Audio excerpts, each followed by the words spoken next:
This is a story you'll definitely want to hear to the very end. Alex's world had always rested on three pillars: his mom, Eleanor, his dad, Michael, and Uncle Dave. It wasn't just a family, it was a monolith, carved from love, inside jokes, and Sunday dinners that smelled of his mother's apple pie. His parents, Eleanor and Michael, were his gold standard. After 40 years together, they looked at each other with the same tenderness captured in the faded photographs from their wedding. And Uncle Dave, his father's best friend since college, was an inseparable part of that equation. It was Dave who taught little Alex to ride a bike, fixed his first broken toys, and slipped him chocolate bars when his mom declared war on sugar. He was more than a friend. He was family. That was why, when the monolith first cracked, Alex felt it in his very soul. The crack appeared in the sterile white corridor of the cardiology ward. His mother, Eleanor, had a heart scare. Nothing critical, the doctor assured them, but serious enough to frighten everyone and force a reappraisal of life's fragility. Alex rushed to the hospital, finding his father in the hallway. Michael, his eternally strong, unflappable father, looked lost. He just sat there, staring at his own hands as if seeing them for the first time. "She wants to talk to you," his father said quietly, without looking up. "Alone." Alex's heart sank. A one-on-one talk in a hospital room never boded well. He went in. Eleanor was lying down, entangled in wires, but her clear blue eyes looked at him with an uncharacteristic resolve. She didn't look sick. She looked like a woman heading into battle. "Sit down, Alex." Her voice was weak but firm. He sat, taking her cool hand in his. "I was scared, not of dying, but of dying without ever telling the truth. A lie is a heavy burden, son. It presses on the heart more than any ailment." Alex squeezed her hand. "Mom, what are you talking about? You need to rest." "No, I need to talk. You always thought your father and I had a perfect marriage, and it was, almost always. We love each other, that's true, but there was a winter in our lives, a very long and cold winter, many years ago. You were just a little boy. Your father had a difficult project. He was always at work, and I was alone. I was so lonely I wanted to scream." She paused to catch her breath. Alex listened, a chill of premonition running down his spine. He had never heard his mother speak like this. In his world, their life had always been sunny. "And in that winter, a thaw came into my life. Another man. I'm not going to make excuses. It wasn't just an affair. It was a forbidden, impossible love. We both knew it had no future, that we were destroying everything around us, but we couldn't stop." Alex's world began to tilt, slowly but surely. His mother? Her perfect, faithful mother who loved only his father? Who was it?" he whispered, though a part of him already knew the answer and desperately didn't want to hear it. Eleanor looked him straight in the eye. Her gaze held a plea for understanding, pain, and infinite weariness. "It was someone who was always there, who brought me flowers when your father forgot, who listened to my silence for hours and understood it, who held my hand when I felt like I was going mad from loneliness." She closed her eyes and a tear rolled down her cheek. "It was Dave." The name dropped into the silence of the room like a stone into still water. Uncle Dave. his Uncle Dave, the third pillar of his universe. Alex let go of his mother's hand as if he'd been burned. He looked at her and didn't recognize her. Before him sat a strange woman who had just taken his world, his past, his childhood, and shattered it. The confusion was so all-consuming that it crowded out anger, resentment, and pity. It felt like being stunned by a physical blow. He stood up, silently backed away to the door, and walked out into the corridor, leaving the wreckage of his old, cozy world behind. His father was sitting in the hallway. He lifted his eyes to his son, and there was no surprise in them, only an endless, ancient pain. And in that moment, Alex understood the most terrible thing of all. His father had known. Leaving the hospital, Alex didn't go home. He drove aimlessly through the city night, the street lights blurring into streaks of color. His mind was an absolute vacuum, which gradually began to fill with a toxic fog. Confusion. That was the only word to describe his state. Not anger, not hurt, but just a deafening, paralyzing confusion. His entire childhood, all his memories had suddenly become a sham, a stage play where he was the only audience member who didn't know the script. There they were at the lake house, his father and Uncle Dave building the deck, laughing, trading jokes. His mom brings them out cold lemonade. What was behind those smiles? There was his high school graduation, his father proudly shaking his hand, while Uncle Dave throws a familiar arm around his shoulders.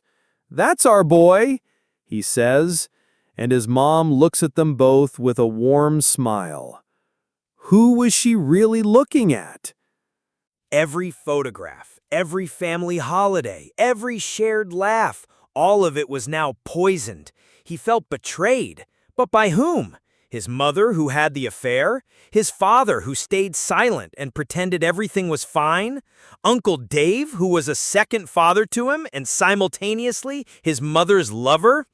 The very concept was so monstrous that his brain refused to accept it. He stopped the car by the waterfront and got out.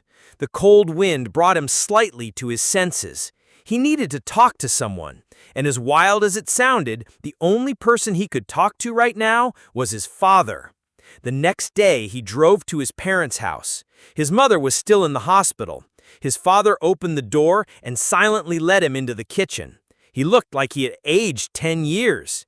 They sat at the table where their entire lives had unfolded, and they were silent. "You knew?" Alex finally forced the words out. It was the most important question. Michael nodded slowly. "Yes." "When? When did you find out?" "Almost immediately, 30 years ago."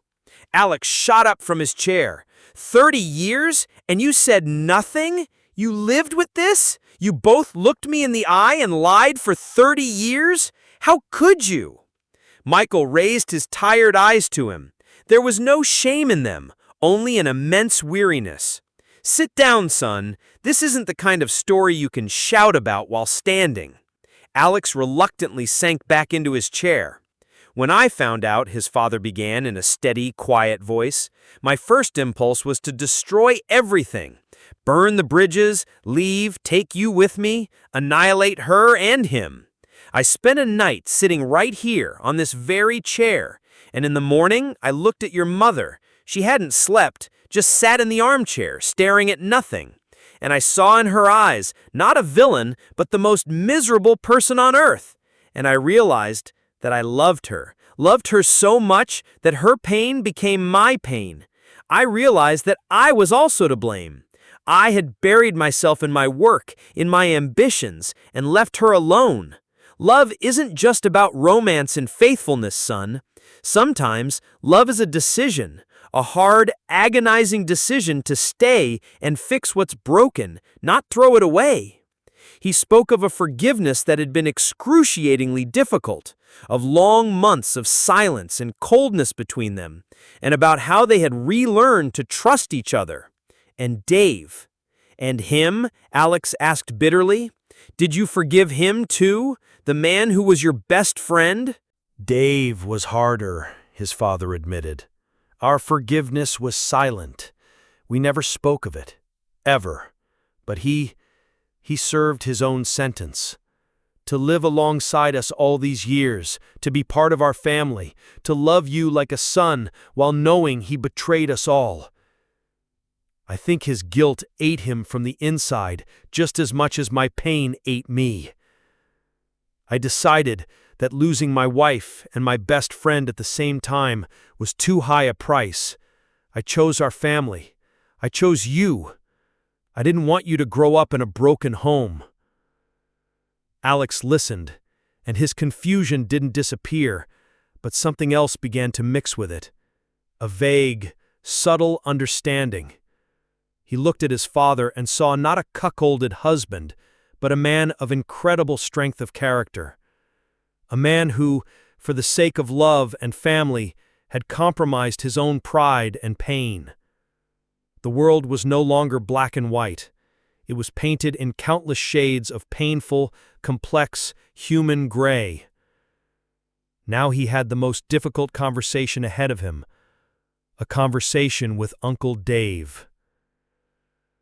The phone call to Uncle Dave was the hardest thing Alex had ever done. He dialed the number, and when he heard the familiar, cheerful voice, "Alex, hey, how's your mom?" His words got stuck in his throat. "We need to meet," was all he could manage. Dave sensed immediately that something was wrong. "What's happened? You sound—" "Just meet me at the country house in an hour." He hung up without waiting for a response. The country house was their sacred ground, the place of his brightest memories. The old apple tree he now stood under had witnessed 3 generations of their family. Now it seemed to him that even its branches were bent under the weight of the lie. Dave arrived quickly. He got out of his car, and for the first time in his life, Alex looked at him differently. He tried to see in this beloved face the features of his mother's lover, but all he saw was the same Uncle Dave, with kind wrinkles around his eyes and a guilty confusion in his gaze. He already understood. "She told you," Dave said. It wasn't a question but a statement. Alex nodded silently. They stood in silence for a long time. Then Dave sighed heavily and sat on the bench under the apple tree. "I've been waiting for this conversation for 30 years, Alex, and I feared it more than anything in the world. I'm not going to ask for forgiveness because what I did is unforgivable. I just want you to listen, not to justify me, but to understand." And he began to talk. He talked about his youth, about his friendship with Michael, which had been the most important thing to him. He talked about Eleanor, whom he had initially seen only as his friend's wife. But then he saw her loneliness. "Your father is the best man I know, but back then he was consumed by his work, by the idea of providing for your future. And Eleanor, she was withering. I'd come to your house, and it would be empty and quiet, and I could see her pain. At first, I just wanted to support her, as a friend. I'd bring her books, ask her to the movies when Michael was out of town. And then, the line blurred. We were both scared and lonely, and at some point, that shared loneliness felt like love." He spoke without holding back, about the secret meetings, the fear of being discovered, the guilt that gnawed at them both, and about the day they decided to end it. "It was her decision," Dave said, looking off into the distance. "She said, 'I love Michael, and what we're doing is killing not just him, but me too.' And I knew she was right. It was something sick, doomed. We caused your father terrible pain, And the worst punishment for me is that he didn't throw me out. He let me stay. He made me look him in the eye every day, made me be a part of you growing up, love you, all while knowing I wasn't worthy of even being near you." His voice broke. For the first time, Alex saw tears in the eyes of this strong, always cheerful man.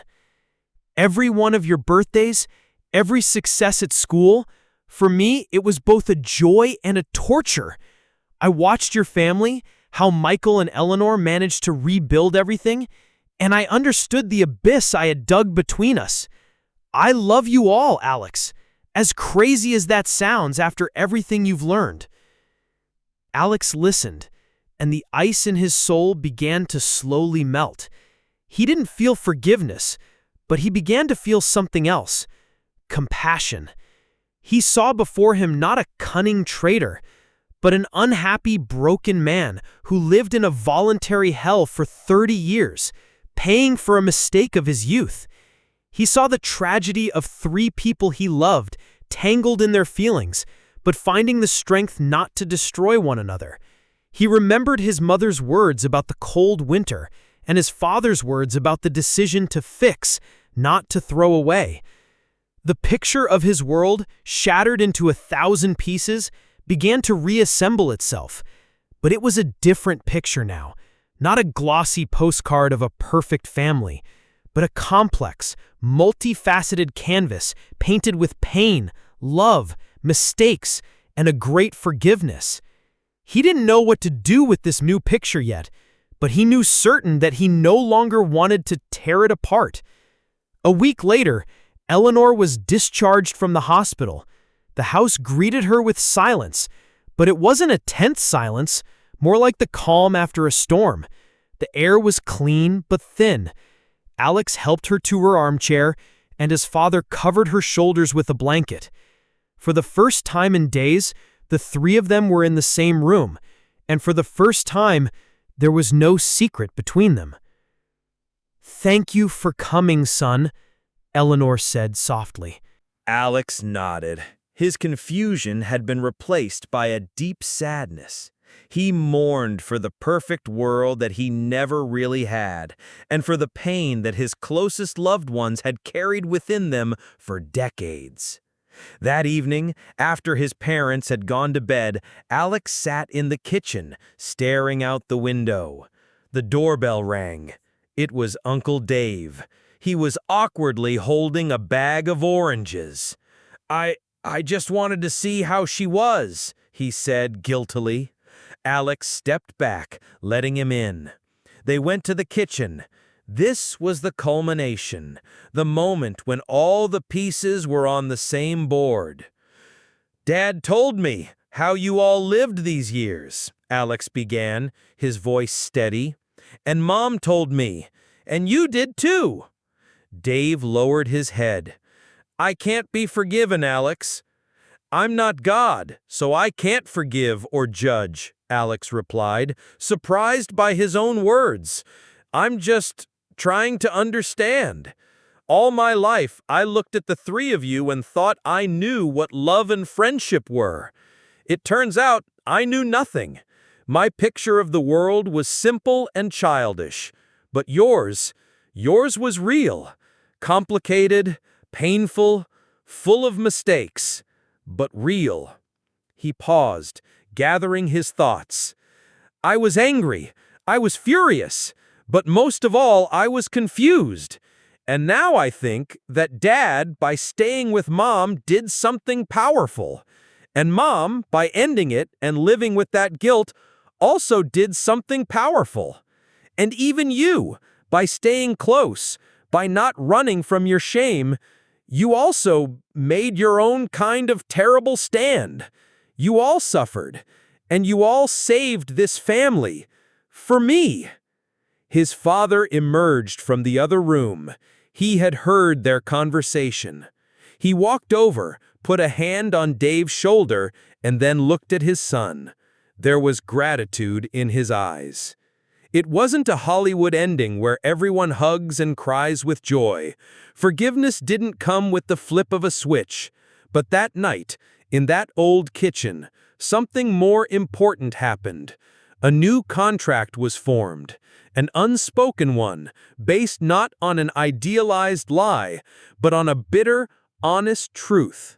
Months passed. His mother's illness receded, becoming a chronic condition that required attention but didn't stop her from living.